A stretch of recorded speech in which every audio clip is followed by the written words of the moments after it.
first of all, I was at a park and they're surrounding me. And I caught off guard. So I counted to 27, I guess. And he says, oh, she's under the influence. That was premature to 30.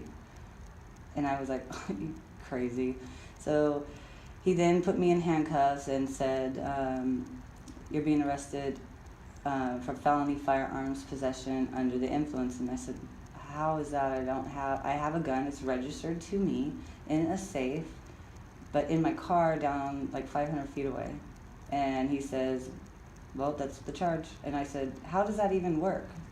I go, I have not committed a crime. I have not done anything. I'm sitting here and before he had me stand up, I called my mother in front of them and I said, did you call the sheriffs right now and tell them that I was going to shoot down an elementary school? And she hung up the phone.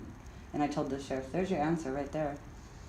And then I was put in handcuffs, put in the back of the car, and I asked one of the officers if he could release the cuffs a little bit because it was really hurting me.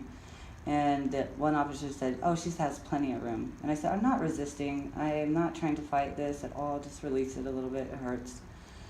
So finally when the white officer walked away, the other officer did loosen it up. And then finally put the cuffs in the front of me and seatbelted me in. I said, thank you. And I asked if I could have some of my water, and because it was hot, it was a really hot day. And he says, we'll get you a cold water bottle of water at the gas station. So, and he did. And then the whole drive up there, I said, how am I being arrested for felony firearms possession when it's registered to me legally? And he said, well, we suspect you of being under the influence. And I said, how is that? Was I acting erratic? Was I stumbling anywhere? I wasn't doing anything. And just because I counted prematurely to 27, come on. And I go, let's get real. And then he said, I said, I even told you what had just happened to me, and I think I'm being pretty calm and collected.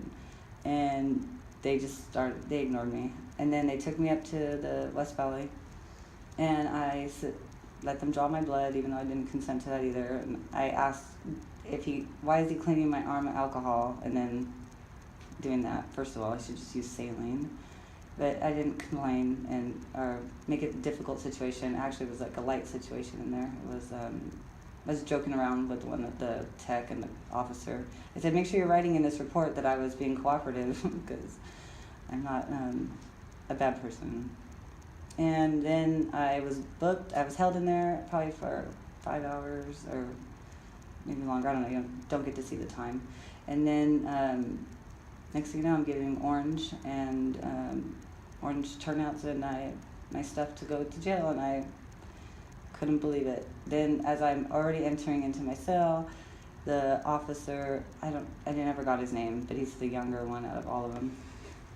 He comes back and he tells me, Tiffany, I'm going to read you this and then we can talk.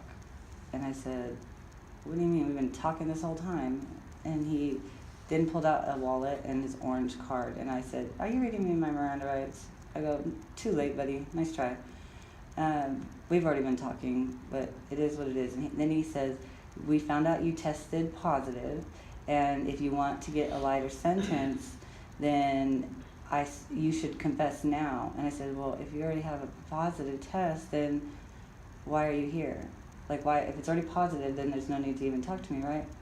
And the whole way up there, he did it like 3 or 4 times, telling me, you don't know what a felony firearms possession under influence is going to take you, like 6 years you could get for that. And I said, well, it'd have to be a charge that could stick. And I was then put into the cell, and that was that.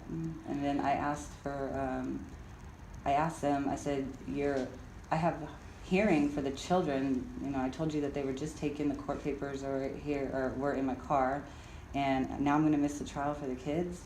And he says that's something you have to deal with the sheriffs in the prison or the jail. And I said, okay, so I even told them too, and they said, no, you don't have any appointments or interviews or judge appearances.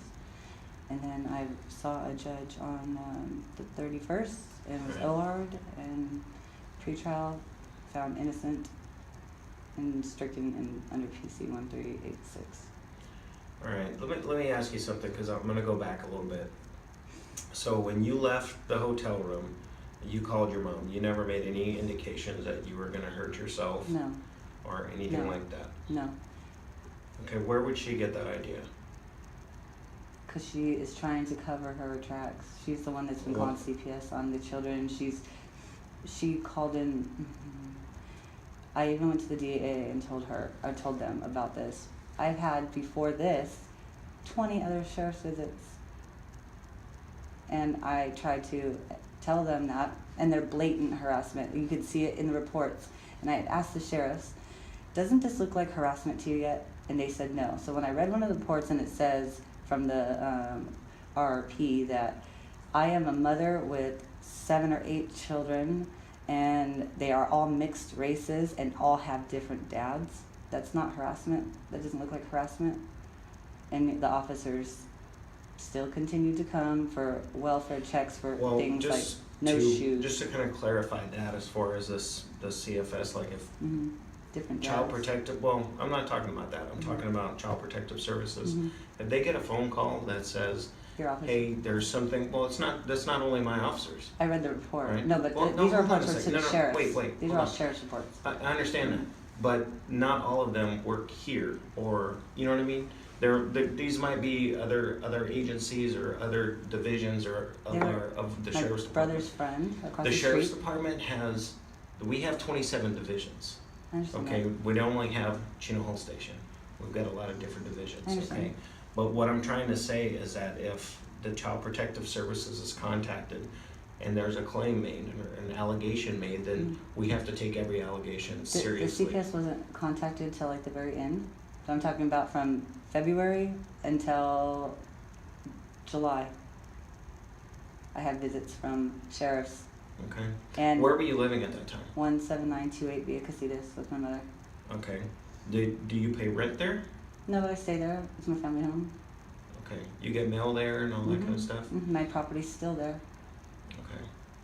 All right. Has your mom ever told you that she doesn't want you living there? No, but I had plans to move, and on 2 separate occasions prior to that, I had been threatened with homelessness By because whom? my mother, because my brother attacked me and literally he broke my knuckle, he lacerated my head, I had bruises on every inch of my body, and I told her what he did. He even admitted he did it. He said he lost his cool. His reasons were that he hated the sound of my voice, and Is that the assault report that you were alluding to that we failed to file? Mhm. When was that? Do you remember? I have the pictures and stuff on my other phone in the car, but I can get that. No, I I believe need it to was in know- March. I believe it was in March. Okay. Oh, no, I'm sorry. It happened 6 days after I moved there, the first assault. And that was, I moved on Christmas Day, so it was like right after New Year's, the 2nd or 3rd. Did you call the police that day? I was afraid. When did you call the police and notify them of the assault? I didn't get to notify them until the day that I was forced down the street, And when was that? August 25th. I So- reported 2 of them, and I showed the deputy both dates and pictures and videotape of it. Okay. And the second one, he did it in the street, and he broke this finger, and he said because I was painting. I'd been robbed before I came back to California and Las Vegas, and so I had lost everything. And out here, I was trying to recollect because I have a large Right. family and I'm doing it by myself. So it was hard for me to purchase furniture and do all that. So I was getting old people's furniture and refurbishing everything on my own. Okay. All right. So you said you never said anything about committing suicide. No, I have Anybody? 7 children, and I have been through so much. My father died 2 years ago, and I'm strong. I'm a strong individual. Ask anybody about me. I have not one to cry and act like a victim either. I'm very strong. And did you say that you would shoot up a school? Never. Why would I shoot the school my children don't attend? It doesn't even make sense.